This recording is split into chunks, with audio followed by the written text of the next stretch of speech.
அப்படின்னா காலையில் நீங்கள் எந்திக்கிறீங்க. நீங்கள் ஒரு டைம் பார்க்கணுனாலே டோரில் கிளாக் இருந்தாலும் சரி, கையில் வாட்ச் இருந்தாலும் சரி, நீங்கள் கரெக்டாக நீங்கள் ஒரு டைம் பார்க்கணுனாலே நம்ம எதை பார்க்குறோன்னா மொபைலில் தான் பார்க்குறோம்.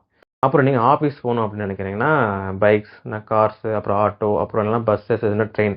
ஸோ இது இல்லாமல் கண்டிப்பாக வந்து ஒரு மனுஷன் வந்து ஒரு இடத்துல வந்து இன்னொரு இடத்துக்கு போக முடியாது. ஸோ இன்கேஸ் வந்து நீங்கள் வேலைக்கு எங்கேயும் போகல, ஒர்க் ஃப்ரம் ஹோம் தான் பண்ணுறீங்க அப்படின்னா வந்து கண்டிப்பாக லேப்டாப். ஸோ ஒரு ஆள் நீங்கள் வந்து இன்னொரு ஆள்கிட்ட ஒரு விஷயம் கன்வே பண்ணணும். ஒரு டெக்ஸ்ட் ஆர் கால் முடிஞ்சு. ஸோ இப்படி வந்து டெக்னாலஜி வந்து ஹியூமன் லைஃப்பில் வந்து ரொம்ப முக்கியமான ஒன்றா இருக்குது. ஸோ இப்படி டெக்னாலஜின்னு நம்ம சொன்னோடனே நம்ம மைண்டுக்கு வர்றது காமனான டிவைசஸ் எல்லாம் பார்த்தீங்கன்னா மொபைல்ஸ், அப்புறம் லேப்டாப்ஸ், அப்புறம் வந்து ஆட்டோமொபைல்ஸ். இந்த எல்லா டிவைசஸ் எல்லாருமே எலக்ட்ரானிக் டிவைசஸ் யூஸ் ஆகுது. அந்த எலக்ட்ரானிக் டிவைசஸில் முக்கியமான ஒரு பொருள் தான் வந்து செமிகண்டக்டர். ஸோ இப்போ தெரிஞ்சிருக்கும் ஏன் வந்து செமிகண்டக்டர் இவ்வளோ முக்கியமான விஷயமா நம்ம பார்க்குறோன்னு. நான் இந்த செமிகண்டக்டர் சிப் ரொம்ப சின்னதாகவே இருந்தாலுமே இதோட ப்ரொடக்ஷன் இந்த ப்ராசஸ் வந்து ரொம்ப காம்ப்ளெக்ஸான ஒன்று.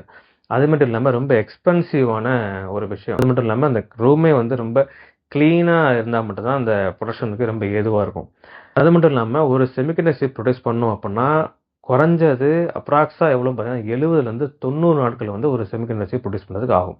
இதனால தான் வந்து இந்த செமிகண்டக்டர் சிப்பை வந்து ரொம்ப வந்து வேல்யூபிளான ஒன்று. ஸோ அதனால வந்து இப்போ இருக்க டெக்னாலஜிக்கு வந்து ரொம்ப முக்கியமான ஒன்று எதுவாக கருதப்படுது பார்த்தீங்கன்னா இந்த செமிகண்டக்டர் சிப் தான்.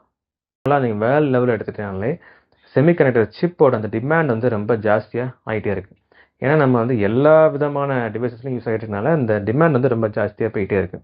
இதுக்கிடையில் வந்து இந்தியா வந்து ஃபஸ்ட்டு ஒரு உள்நாட்டிலே ப்ரொடியூஸ் பண்ணுற ஒரு சிப்பை வந்து இன்ட்ரடியூஸ் பண்ணுறாங்க. எப்போ இன்ட்ரடியூஸ் பண்ணுறாங்க அப்படின்னா செமிகான் 2025 அந்த ஃபங்க்ஷன் அன்னைக்கு பிரதமர் மோடி வந்து இன்ட்ரடியூஸ் பண்ணுறாரு.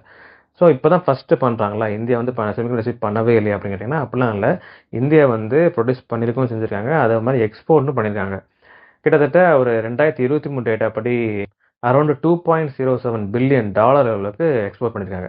பட் எல்லாமே வந்து ஒரு கொலாபரேஷன் மூலமாக தான். அது மட்டும் இல்லாமல் ரொம்ப லோயர் அண்ட் டிவைசஸ் யூஸ் பண்ணுற மாதிரி தான் எக்ஸ்போர்ட் பண்ணியிருக்காங்க. பட் இது வந்து இஸ்ரோவோட செமிகண்டக்டர் லேபரேட்டரி, அப்புறம் வந்து விக்ரம் சாராபாய் ஸ்பேஸ் சென்டர் ரெண்டுமே சேர்ந்து ஒரு சிப் ப்ரொடியூஸ் பண்ணியிருக்காங்க. அந்த சிப்போட பேர் வந்து விக்ரம் 32-பிட் மைக்ரோ ப்ராசஸர்.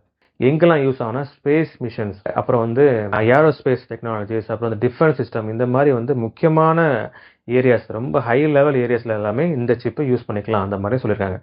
ஸோ அது மட்டும் இல்லாமல் இந்த சிப் ப்ரொடியூஸ் பண்ணுறது மூலமாக இந்தியா வந்து ஒரு ஹப் ஆயிடுச்சு. செமிகண்டக்டர் சிப் ப்ரொடியூஸ் பண்ணுற ஒரு ஹப் ஆயிடுச்சு.